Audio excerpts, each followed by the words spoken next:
Bismillahirrahmanirrahim. Assalamualaikum warahmatullahi taala wabarakatuh. My name is Muhammad Mahir bin Cik Hassan. Today I will present a research proposal. The title is The Relationship Between Coffee Consumption Patterns and Sustainability Practice Among the Coffee Business in Kelantan. So the presentation outline. First is chapter 1, introductions, the background of the study, problem statement, research question, research objective, limitation of the study, significance of the study, and operational definition of terms. And then chapter 2 is literature review, introductions, dependent variable, sustainability in coffee business, independent variable, coffee consumption patterns, mediating rules, about the relationship between variables, then underlying theory, then lastly about the theoretical framework. And then the chapter 3 is research design and methods. So research design about the descriptive research, quantitative method, and sampling. Also for the data, plan for data collection, and conclusions. So let's begin. Introduction. So the coffee story began in the Ethiopian highlands. From there, it spread to the Arabian Peninsula, where it became a cornerstone of cultures and commerce. So now you can drink coffee all around the world. So in Malaysia, the total coffee consumption increased from approximately around 633,000 back into 2020 to about 800,000 bags in 2022. That reflect a steady rise in demand. So the nationwide survey further revealed that 77.6% of Malaysians consume coffee, while with motivation such as taste 69.6%, boosting energy 60%, and starting the day 58.8% being the most common motivation. So meanwhile, about 92.5% of consumers prepare coffee at home or office, and 55.5% also purchase from branded outlets like Starbucks and McCoffee, while 46.7% frequents non-branded kopitiams or canteens. So let me see the background of the study. In recent years, Malaysia has undergone a significant transformation in beverage consumption patterns, with a coffee emerging as a central component of modern lifestyle and social culture. So despite this culture evolution, the sustainability dimensions of coffee business in Kelantan remains relatively underexplored. Many cafe in the state are small and medium-sized enterprise (SMEs) that operate under financial and operational constraints that challenge such as limited awareness of sustainability, cost pressure, and consumer price sensitivity often hinder the integrations of sustainable practice into daily business operation. So by focusing a state that is cultural distinct yet economically developing, this study contributes valuable insight into how consumer demand, sustainability expectations, and business strategies intersect in a regional context. The problem statement in Kelantan is experiencing growth in cafe culture. There is a limited understanding on how consumption patterns influence the business sustainability in the state. Number two, coffee business prioritize short-term consumer preference without fully aligning with sustainable practice such as waste reduction, ethical sourcing, or eco-friendly packaging. Number three, consumers in Kelantan, particularly youth, express increasing interest in modern cafe culture. Their actual purchasing behavior may not fully support sustainability initiative due to economic constraint or lack of awareness. And the number four is majority of cafe are small enterprise with limited resource to invest in long-term sustainability. Similar patterns have been reported in other contexts where intention towards sustainable coffee consumption does not always translate into actual behavior. So the research question, number one, what are the current coffee consumption patterns among consumers in Kelantan? The first questions. Second question, what is the level of sustainability practice among coffee business in Kelantan? And then the last question, number three, is how a coffee business in Kelantan aligning their sustainability practice with evolving consumption trend. So this research objective number one is determine the prevailing coffee consumption patterns among consumers in Kelantan. The objective number two is assess the levels of sustainability practice among coffee business in Kelantan. And number three is examine the relationship between coffee consumption patterns and the sustainability practice of coffee business in Kelantan. However, the limitation of the study, number one, is place. So coffee business and consumer within states of Kelantan. Number two, the methods of data collection. This study will rely on self-reported responses through a questionnaire distributed. And then time and resource constraints may restrict the sample size, limiting the statistical robustness of inferential analysis. Alright, so the significance of this study? First, to address the lacks of regional studies on coffee consumption and sustainability by focusing specifically on states of Kelantan. Number two, this study will provide a more nuanced understanding of how global coffee trends are localized within a culturally distinct and economically developing state. Number three, this study offers practical benefits to the coffee entrepreneur and business owners in Kelantan. And number four, the significance of the study is the finding of the study may hold broader implications for the policymakers and local authorities in states of Kelantan. Alright, so let's go to the chapter 2, the literature review.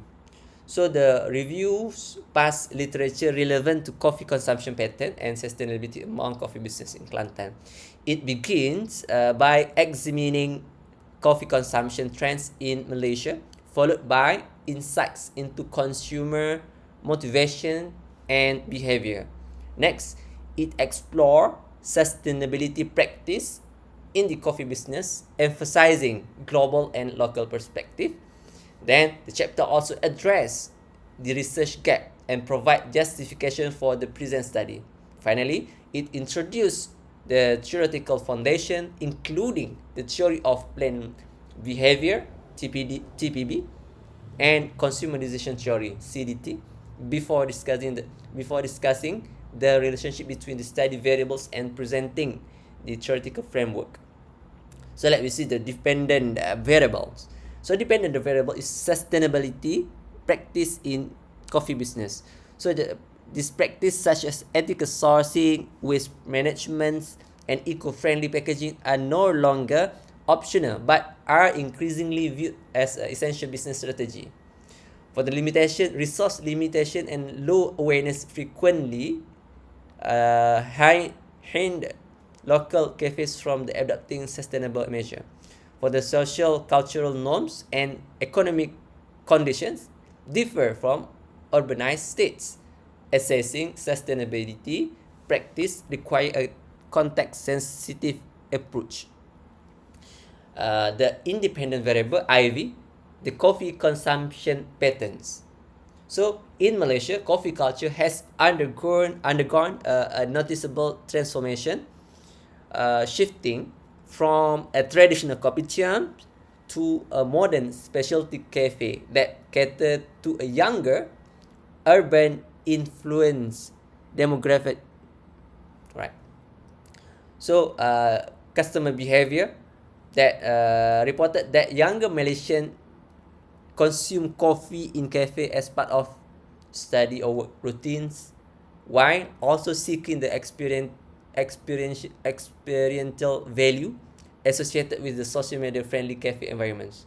And the preference at the international level demonstrate how cosmopolitan values and ethical consideration increasingly shape coffee preference, particularly among consumers who associate fair trade or sustainable coffee with culture identity.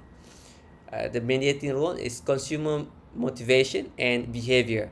So recent scholarship emphasize that consumer decisions are influenced not only by functional needs but also by cultural and lifestyle considerations. Consumer behavior, hedonic motivation emphasize enjoyment and social engagement. Utilitarian motivations focus on convenience or productivity, or symbolic motivation reflects coffee as part of personal identity or lifestyle. So that the pricing sensitivity remains a barrier, part of that, particularly in regions where disposable income is limited, especially in the rural area like the state of Kelantan. So what the relationship between independent variables and dependent variables? So the relation between consumption pattern and sustainability is a dynamic and shaped by the both consumer behavior and business response. So coffee consumption is no longer just about taste or habit, but it is increasingly associated with values such as ethics, environmental protections, and social justice. Consumer demonstrate motivation toward ethical consumption, including preference for fair trade, organic certification, and environmentals. Also affordable. This is the most important. Affordable and convenience will dominate consumer choice. The states of distinctive culture identity, socio-economic composition, and localized coffee culture present an opportunity to investigate whether consumer preference towards sustainability influence business adoption of eco practice. So there is a significant, therefore, there is a significant relation between coffee consumption and consumer decision making process. Also, there is a significant relationship between coffee consumer decision making process and business sustainability. And the history is there is a positive relationship between coffee consumption and business sustainability moderated by customer decision making. So the underlying theory, we use a theory of planned behavior. This is demonstrated how psychological construct combine to shape behavior intention. For example, in Malaysia, TPB been integrated into consumer studies, where the sustainability related attitudes appear influenced and increasingly relevant for younger demographics. Right. Number two, we use consumer decision theory. This is explaining how consumer evaluates alternatives before making purchasing choice. Weber et al. Demonstrated that marketing intervention connecting producers and consumer could shift decision making towards more sustainable income outcomes.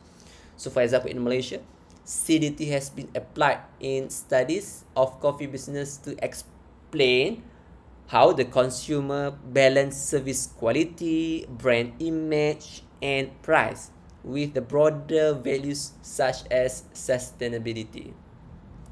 And then the lastly, theoretical framework. So the diagram shows the proposed conceptual framework. For the example, independent variables, coffee consumption, they have attitude, subjective norms, and perceived behavior. And then we have mediating variables, consumer decision making process, problem recognitions, information search, evaluations of alternative, purchase decision, and post purchase behavior.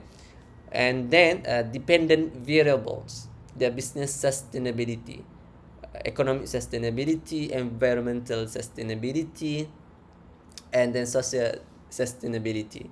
That the purpose of the conceptuals of the framework. And then we go to the chapter 3, research design and methods. For the research design, for this study, descriptive correlational research design is adopted. This design capture the current states of coffee consumption, consumer decision making, and sustainability practice among coffee business Kelantan. So portray behaviors, frequency, and preference within their natural context. This correlational aspect investigate the relation among these construct without asserting causality, making it possible to test hypotheses like with the stronger sustainable consumption patterns aligned with more robust business sustainability. So this study aims to quantify relation across the construct and enables meaningful statistical examination such as person's correlation and regression analysis. So we use quantitative methods. This study as it aligned with the objective. Why we use the quantitative? Because it's aligned with the objective of examining a measurable relationship among coffee consumption and consumer decision making and business sustainability. This is relies on collecting structured numerical data through survey questionnaire, which allows for systemic measure of variables and subsequent statistical analysis. Also effective in capturing behavior patterns across large population. Also enable the researchers to explore this advantage of quantitative. Enable the researcher to explore associations and trends in a way that can be generalized across similar business and consumer group within the states of Kelantan. The statistical tools we use is correlation and regression. For sampling, the population of the study divided by two groups. First is coffee consumers. Second is coffee business operator. And then for coffee consumers defined as individuals aged 18 years and above who consume coffee at least once per week. And then group number 2 is coffee business operators, including cafe owners, managers, employees who directly involved in business decision making.